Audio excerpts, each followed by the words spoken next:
পৃথিবীতে শুধু মানুষই নিজের জন্য স্বপ্নের প্রাসাদ বানায় না, বরং আমাদের জঙ্গলের দুনিয়াতেও এমন অনেক অসাধারণ স্থপতি রয়েছে যাদেরকে অ্যানিমাল কিংডমের মাস্টার বিল্ডার বলা হয়। এই জীবজন্তুরাও আমাদের মানুষের মতোই নিজেদের জন্য দুর্দান্ত ঘর বানাতে জানে, আর তাদের এই অবিশ্বাস্য কারিগরি দেখে আপনিও এক মুহূর্তের জন্য বিভ্রান্ত হয়ে যাবেন। এই ইউনিক স্ট্রাকচার কি সত্যি এই প্রাণীগুলো বানিয়েছে, নাকি কোনো এক্সপার্ট আর্কিটেক্টের কাজ? তো চলুন শুরু করা যাক আজকের এই ভীষণ অ্যামেজিং ভিডিও।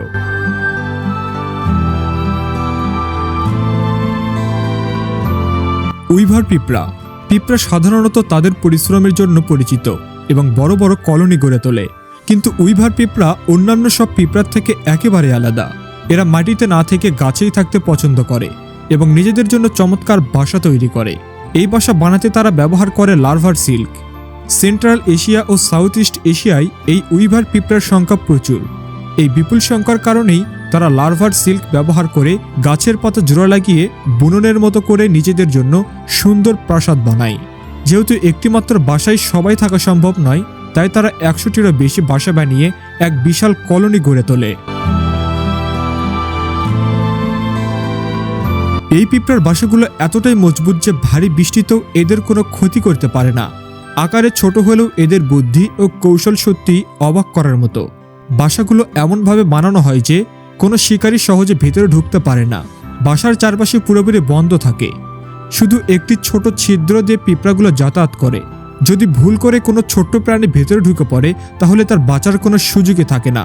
মুহূর্তের মধ্যেই সব পিঁপড়ে মিলে তাকে আক্রমণ করে শিকার বানিয়ে ফেলে। বাল্ড ঈগল আকারে বড় পাখি, তাই স্বাভাবিকভাবেই তার বাসাও বিশাল হয়। এদের বাসা প্রায় 8 ফুট চওড়া, 12 ফুট উঁচু এবং ওজনের প্রায় 2 টন পর্যন্ত হতে পারে। যদিও সাধারণত বাসার প্রস্থ 5 থেকে 6 ফুট আর উচ্চতা 3 ফুটের মতো হয়। এরা গাছের উপর শুকনো ডালপালা ও ঘাস দিয়ে বাসা বানায়।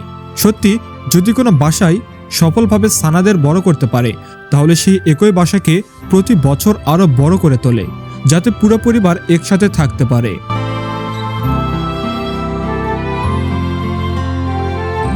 হার্মিংবার্ড এই ছোট্ট পাখিটি বাসা দেখতে একেবারে ছোট্ট কাপের মতো।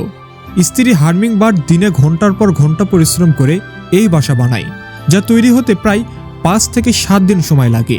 বাসাটি মাটি থেকে 10 থেকে 40 ফুট উচ্চতায় গাছের পাতলা ডালে তৈরি হয়। এটি তৈরি হয় রেশম ও মাকড়সার জালের সাহায্যে এবং বাইরে থেকে সবুজ পাতায় ঢেকে দেওয়া হয়, যাতে সহজে চোখে না পড়ে। এই বাসার সবচেয়ে আশ্চর্যজনক বিষয় হলো এটি খুবই নরম এবং সম্পূর্ণ স্ট্রেচেবল। অর্থাৎ ছানারা যত বড়ই হয় বাসাটাও আপনা আপনি বড় হতে থাকে। সত্যি অবিশ্বাস্য।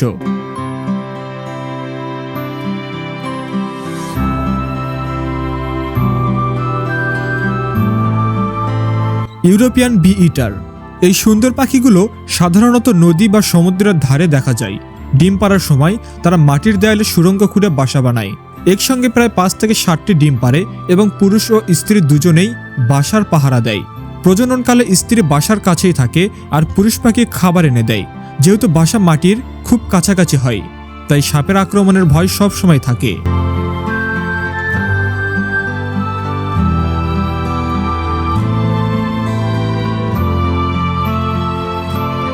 হার্নকুট এই পাখিরা দলবদ্ধভাবে থাকতে পছন্দ করে। অবাক করার বিষয় হলো এরা পানির ওপর ভাসমান বাসা বানায়, যাকে বলা হয় ফ্লোটিং নেস্ট। ছোট ডালপালা ও ঘাস দিয়ে তৈরি এই বাসাগুলো নদী বা পুকুরের কিনারা থেকে প্রায় 40 মিটার দূরে থাকে এবং দূর থেকে দেখতে একেবারে ছোট্ট দ্বীপের মতো লাগে।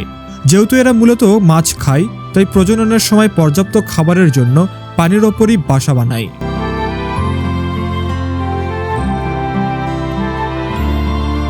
কমন টেইলার বার্ড চড়ুইয়ের মতো দেখতে এই পাখি সাধারণত বাগান ও সবুজ জায়গায় থাকে।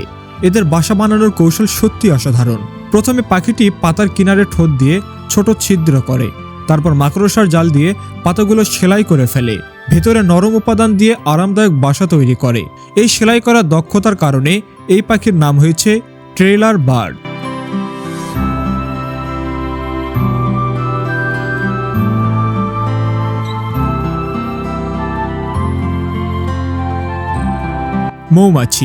মৌমাছির চাক শুধু একটি চাক নয়, বরং হাজার হাজার মৌমাছির পুরো জীবনযাপনের ঘর। চাকের ভিতরে আর্কিটেকচার অত্যন্ত জটিল। ষড়ভুজ আকৃতির এই গঠনকে বলা হয় হানিকম্ব, যেখানে মধু সংরক্ষণ করা হয়। এত নিখুঁত ও কার্যকর নকশা সত্যি বিস্ময়কর।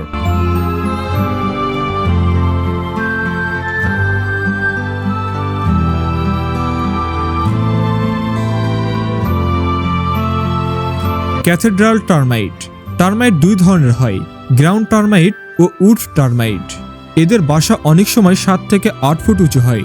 এরা দলবদ্ধভাবে থাকে এবং কাঠের ঘরে ঢুকে পড়লে পুরো ঘরকেই নিজেদের বাসায় পরিণত করে। গ্রাউন্ড টার্মাইট সাধারণত মাটির নিচে বাসা বানায়, তাই এদের থেকেও সাবধান থাকা জরুরি।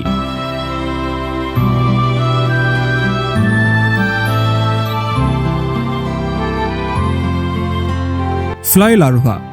এই জীবটিকে প্রথম দেখায় পাথরের টুকরো মনে হতে পারে, কিন্তু আসলে এটি তার নিজের বানানো ঘর, যাকে বলা হয় সেল। লার্ভা কাঠ বা পাথরের ছোট টুকরো দিয়ে এই সেল বানায় এবং পরিবেশ বদলালে নিজের ঘরও বদলে ফেলে। নিজের বাসা কাঁধে নিয়ে চলা এমন প্রাণী খুবই কম দেখা যায়।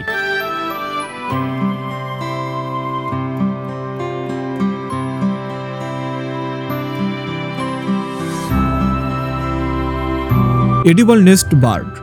একমাত্র এই প্রাণীর বাসায় খাওয়া যায়। দক্ষিণ পূর্ব এশিয়া ও আন্দামান নিকোবর অঞ্চলে এদের পাওয়া যায়। অন্ধকার গুহার দেয়ালে এরা নিজেদের লালা দিয়ে বাসা বানায়। সূর্যের আলো পড়লে এই বাসাগুলো সাদা সোনার মতো ঝলমল করে। এই বাসাগুলোর দাম লাখ টাকারও বেশি, যার ফলে এই পাখির সংখ্যা দিন দিন কমে যাচ্ছে।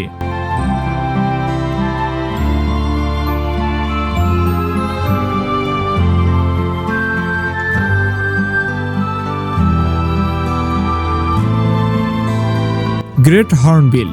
ভারত, নেপাল ও ভুটানে পাওয়া যায়। এই পাখি গাছের কোটরে বাসা বানায়। ডিম পাড়ার পর স্ত্রী পাখি পুরোপুরি ভেতরে বন্ধ থাকে প্রায় 3 মাস। এই সময় পুরুষ পাখি বাইরে থেকে খাবার এনে দেয়।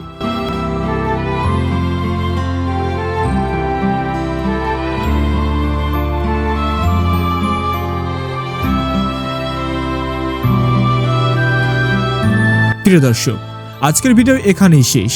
আশা করি ভিডিওটি আপনাদের ভালো লেগেছে। কেমন লাগলো তো অবশ্যই কমেন্ট করে জানাবেন। আর ভিডিওটি বন্ধুদের সঙ্গে শেয়ার করতে ভুলবেন না। লাইক দিন, আর এখনো সাবস্ক্রাইব করে না থাকলে এখনই সাবস্ক্রাইব করে বেল আইকনটি প্রেস করুন, যাতে করে আমাদের নতুন ভিডিওর নোটিফিকেশন সবার আগে আপনার কাছে পৌঁছায়।